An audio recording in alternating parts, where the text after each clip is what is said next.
10 বছর আগে কয়ের বয়স ছিল ক্ষয়ের বয়সের অর্ধেক। 10 বছর আগে কয়ের বয়স ছিল ক্ষয়ের বয়সের অর্ধেক। যদি তাদের বর্তমান বয়সের অনুপাত 3:4 হয় তবে তাদের বর্তমানে মোট বয়স কত? তাহলে আমরা কি করতে পারি? 10 বছর আগে কি ছিল দেখো, আমরা ধরবো পূর্বে থেকে শুরু করি। ধরবো যে 10 বছর আগে ক্ষয়ের বয়স ছিল ক্ষয়ের বয়সের অর্ধেক। তাহলে কি ধরবো? ক্ষয়ের বয়স যদি ধরি 2x, তাহলে কয়ের বয়স কত হবে? x, তাই না? কারণ কি, কয়ের বয়স ক্ষয়ের বয়সের অর্ধেক। ক্ষয়ের বয়স যদি 2x হয় তাহলে কয়ের বয়সের অর্ধেক, একে 2 দিয়ে ভাগ করলে কত হয়? 2 2 কেটে যায়, x হয়। এটা হচ্ছে 10 বছর আগের কাহিনী। তাহলে এবার বলো সেটা হচ্ছে,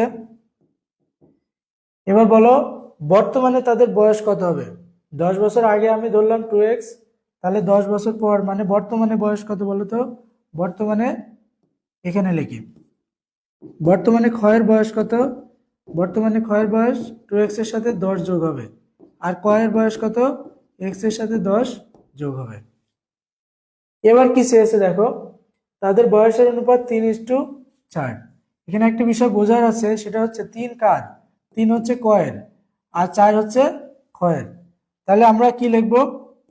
আমরা এবার এইটা লিখতে পারি, এখানে কয়ের বয়স x+10 আর ক্ষয়ের বয়স 2x+10, এই দুইটা মানে 3:4।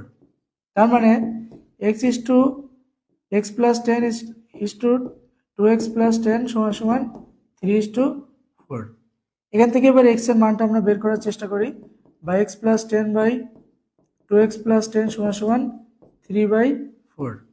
আর গুণন করে দাও সবাই, বা 4x+40 সমান 6x+30।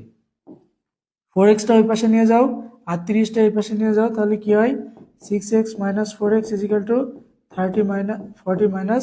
30। বা কি হয়? 2x সমান 10 বা x সমান 10/2, তার মানে 5। x এর মান আমরা কত পেয়ে গেলাম? 5। আর বর্তমান বয়স কত ছিল আমাদের? এবার x এর মান বসাই দিই, কয়ের বয়স কত ছিল? x+10, তার মানে 5+10 সমান 15। আর ক্ষয়ের বয়স 2x+10, এখানে x এর মান 5 বসালে 5 দুগুণে 10 আর 5 দুগুণে 10 আর কত? 20। হ্যাঁ, তাহলে 5 দুগুণে 10 আর 10-এ 20। ওকে, তাহলে দুইটারই বর্তমান বয়স পেয়ে গেলাম।